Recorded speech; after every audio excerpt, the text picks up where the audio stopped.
semoga kita semua menjadi manusia-manusia ekaristi yang siap hidup di dalam kasih dan persatuan satu sama lain.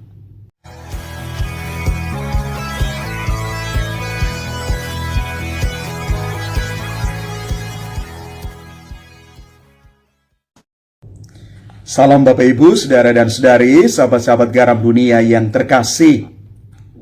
Hari ini kita merayakan pesta tubuh dan darah Kristus, atau juga dinamakan pesta Corpus Christi. Di dalam perayaan suci hari ini, Hari Raya Tubuh dan Darah Kristus, kita diingatkan kembali akan Ekaristi Kudus, yang adalah puncak dan pusat dari hidup iman kekatolikan kita. Ekaristi adalah kekasan dari gereja Katolik. Mengapa dikatakan kas? Karena yang pertama, roti dan anggur yang digunakan di dalam Ekaristi itu adalah roti dan anggur yang melalui sakramen imamat dalam diri seorang imam diubah atau ditransubstansiasi menjadi tubuh dan darah Kristus sendiri. Di dalam peristiwa konsekrasi, kita akan mengalami itu. Hakikat roti dan anggur itu diubah. Walaupun bentuk dan rupanya masih sama, tapi hakikatnya sudah berubah menjadi tubuh dan darah Kristus sendiri. Atas dasar itu, pada saat orang Katolik menerima roti dalam Ekaristi Kudus, ia menerima tubuh Kristus. Yang kedua, Ekaristi itu bukan sekadar perjamuan. Maka pada saat orang merayakan Ekaristi, kita sementara menghadirkan kembali peristiwa pengorbanan Kristus disalib di Bukit Golgota 2000-an tahun yang silam.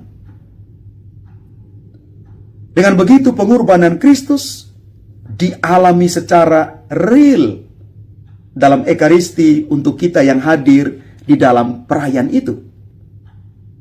Artinya, pada saat merayakan Ekaristi, kita sungguh mengalami Kristus yang secara tulus mengorbankan dirinya untuk keselamatan kita. Bapak Ibu Saudara-saudari terkasih, ada beberapa hal yang bisa kita maknai dari peristiwa Ekaristi Kudus. Yang pertama adalah ajaran tentang cinta yang sesungguhnya. Zaman ini ditandai dengan fenomena cinta palsu, cinta yang penuh dengan perhitungan untung rugi. Kita boleh menyaksikan di sejumlah platform media sosial ada fenomena yang terjadi di sana. Pembunuhan, pertikaian, penipuan hanya atas dasar cinta palsu ini. Dan kadang-kadang kita disuguhi oleh situasi ini. Semoga kita tidak tergerus dan kehilangan arah.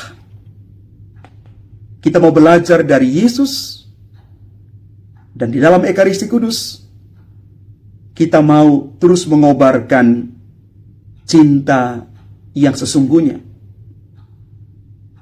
Tubuh dan darah Kristus yang dicurahkan kepada kita sebagai bentuk cinta Yesus yang sempurna bagi kita.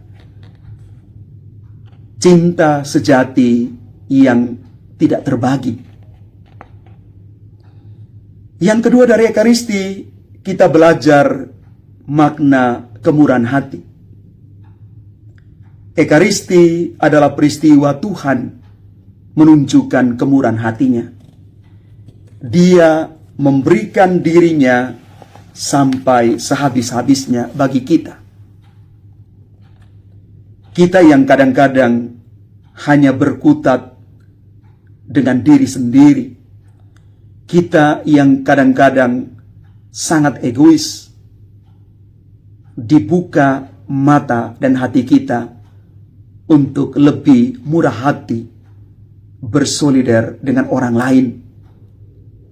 Hati yang selalu berbelas kasih. Dan yang ketiga, Ekaristi mengajarkan kita tentang makna persatuan. Dalam suratnya kepada umat di Korintus, Paulus menerangkan bahwa Ekaristi adalah kriteria perjamuan yang mendatangkan kesatuan dan kedamaian di tengah jemaat. Di dalamnya ada Kristus yang hadir secara nyata. Maka dengan menyambut tubuh dan darah Kristus, kita diundang untuk senantiasa menjalin persatuan dengannya. Oleh karena itu, kita semua diajak sebagai umat Tuhan untuk terus mengupayakan persatuan. Ekaristi menyatukan kita. Ekaristi mendamaikan mereka yang berselisih paham, mereka yang sementara bertikai. Ekaristi membawa kedamaian dan kesatuan. Bapak, Ibu, saudara-saudari yang terkasih, semoga kita semua menyambut tubuh Kristus dengan cinta yang besar dan dalam keadaan berahmat. Dan semoga kita semua menjadi manusia-manusia Ekaristi yang siap hidup di dalam kasih dan persatuan satu sama lain. Ekaristi kudus menjadikan kita dikuduskan di dalam perjamuan ilahi Tuhan.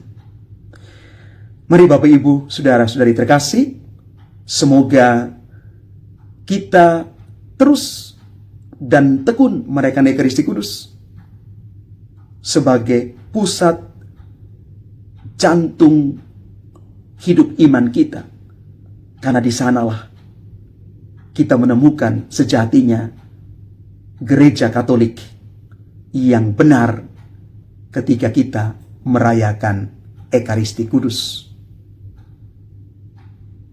Tuhan memberkati kita sekalian. Amin.